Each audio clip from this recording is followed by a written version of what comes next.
to my mind, Mr. Chair, is the integrity, the impartiality, and the objectivity of the proceedings of this committee. Mr. Chair, you were interviewed on Billionario Channel by Miss Pinky Webb.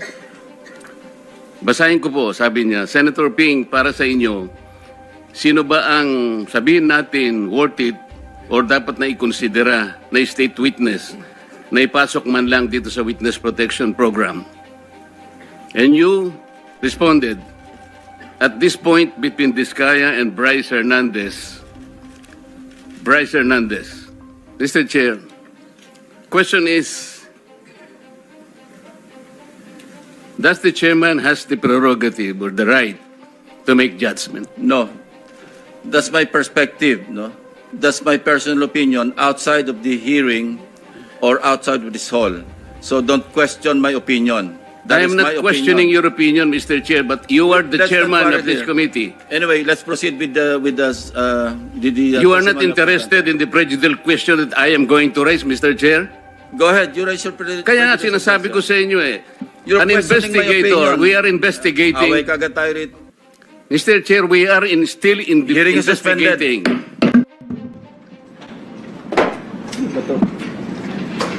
Mr. Chair, nag-iimbestiga muna tayo. The point is, an investigator cannot be judged at the same time. Do not judge. We are not judging. No, ang importante rito is the objectivity, sinasabi ko na sa iyo eh. Are you trying to steal the show? No. I am raising prejudicial question. I am, sinasabi ko, to prevent the proceeding? Mr. Chair, sinabi ko na sa iyo, the interest of this committee is the impartiality, the objectivity. Sana huwag kayong magbibigay ng opinion. Why did you choose, for example, Bryce over to this guy? That's my opinion. You cannot question my opinion. Outside of this hall, you cannot question my opinion.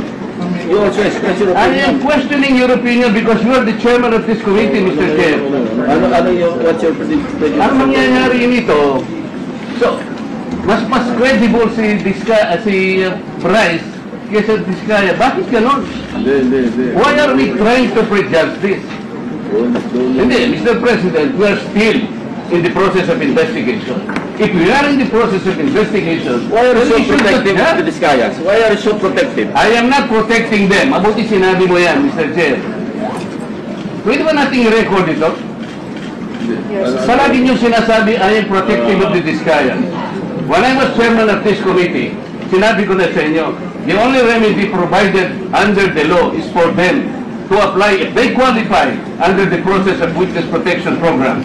That's all what I did. Session is resumed. Session is resumed. Mr. Alcantara, you proceed. I am questioning the proceedings. Mr. Chair. Mr. Alcantara, you proceed.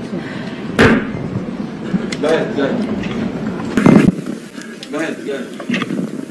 Sir, I will register my continuing objection, Mr. Chair. I will question the objectivity of these proceedings. If you will not allow me raise these points, maybe in the plenary this afternoon I will raise it. Go ahead. Mr. Alcantara, you proceed with your statement. Your Honor, okay lang po bang makapagbigay ako ng opening statement ko po? Proceed. Ano bang gagawin natin dito?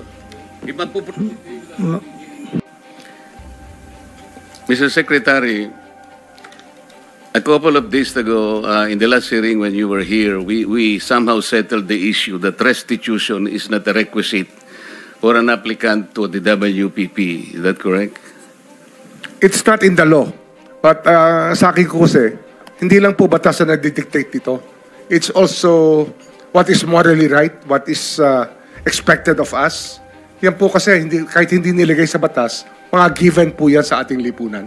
What do you mean by that, Mr. Secretary? Kasi wala nga sa batas yung ano. Wala nga sa batas. Yung Then, requirements ano ilalagay mo sa batas? for admission to the witness protection.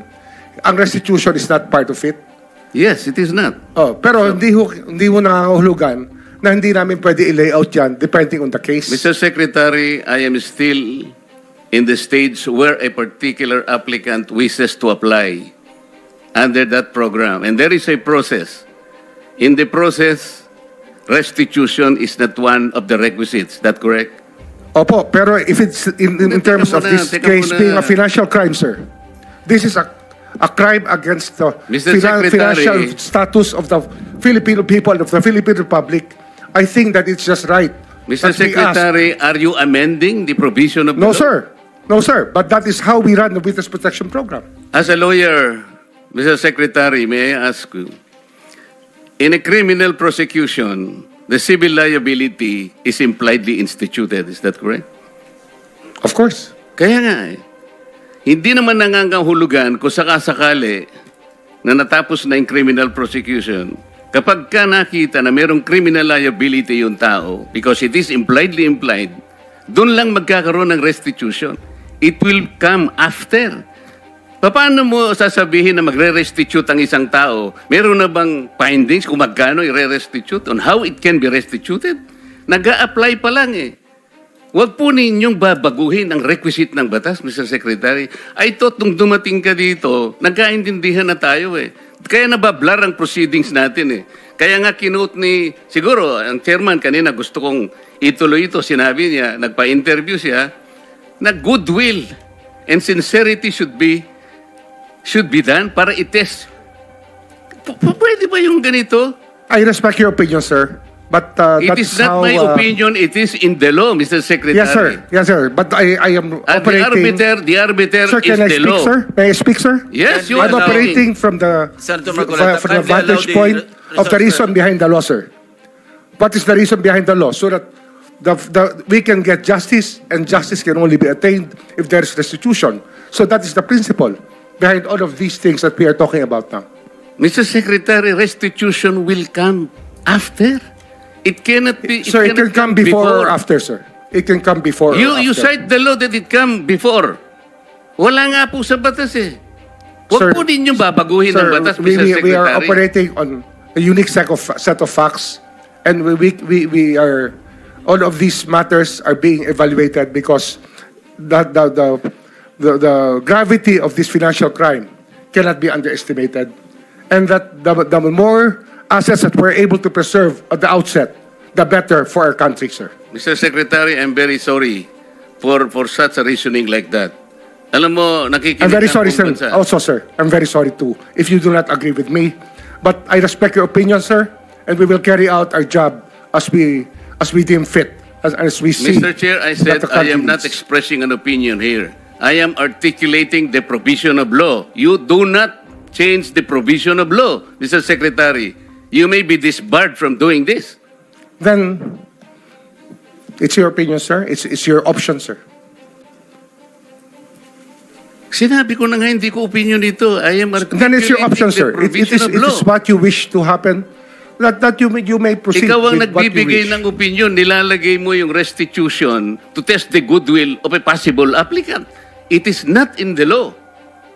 Unless you are able to point out the provision of law that it come before. Hindi ganun eh. Sabi mo na nga, and we admitted, impliedly instituted ang civil liability, but this will come eventually after the court has pronounced kung magkano ang ibabalik niya kung meron man. Not before. Thank you, Mr. Chair. Are you done, Senator Marcoleta?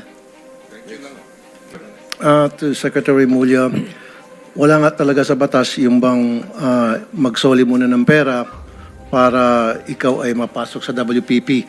Pero kung pagbabasehan natin yung kagusto ng taong bayan, ang galit ng taong bayan, na gusto nilang magpakita in goodwill yung accused bago siya mapunta sa WPP, siguro mas maganda kung sundin natin yung kagusto ng taong bayan, right? Opo. Thank you, Mr. Chair. Mr. Chair, there Yes, is also, Senator. I would like to manifest that hindi ko alam kung nakikinig ho tayong lahat, yung sigaw ng taong bayan na libo-libo sa People Power Monument sa Luneta, hindi lang po pagnanakaw, they were also shouting, ibalik yung pera nila.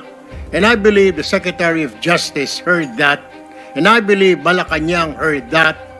Kaya nga po, dito po sa mga kontraktor, mga opisyal, isole ninyo ang pera ng taong bayan.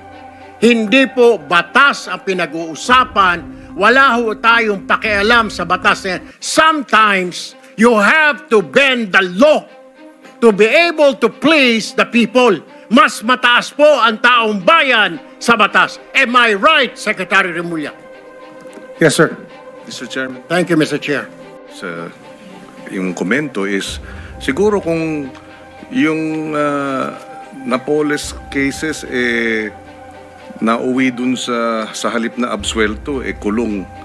Baka hindi na nangyari itong mas malaking kurakot. Plunder yung mga kaso nun nakakulong na nga, pero na-absuelto. Na-release ng korte. Pinakawalan ng ating hudikatura.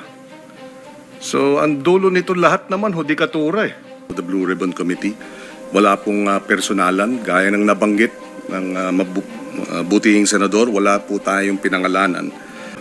Our manifestation earlier, there was no intention of maligning any senator with that manifestation. For the record, Mr. President, and again, humihingi tayo ng unawa kay Senator Jinggoy Estrada, wala pong personalan yung ating earlier manifestation. I hope he will understand. Ang sabi po ni Senator Pangilinan, wala ho siyang binanggit na pangalan.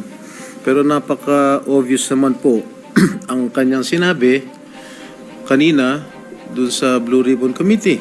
Ang sabi niya, if I may quote, well, if I may, kung maaari ko siguro ikomento, siguro kung yung Napoles cases nauwi doon, halip na absuelto, kulong, baka hindi na nangyari itong mas malaking kurakot. Those were the words of Senator Kiko Pangilinan. Sino ba ang pinatatamaan niya? Sino ba pinatatamaan mo? Di ba? It's very obvious that I was being alluded to. Remember, Mr. Senator Pangilinan, that I was acquitted by the court. Are you questioning the decision of the court acquitting this representation? You're a lawyer. I'm not. You shouldn't be talking that way. You are undermining the judicial process in our country. You being a member of the bar. Thank you, Mr. President.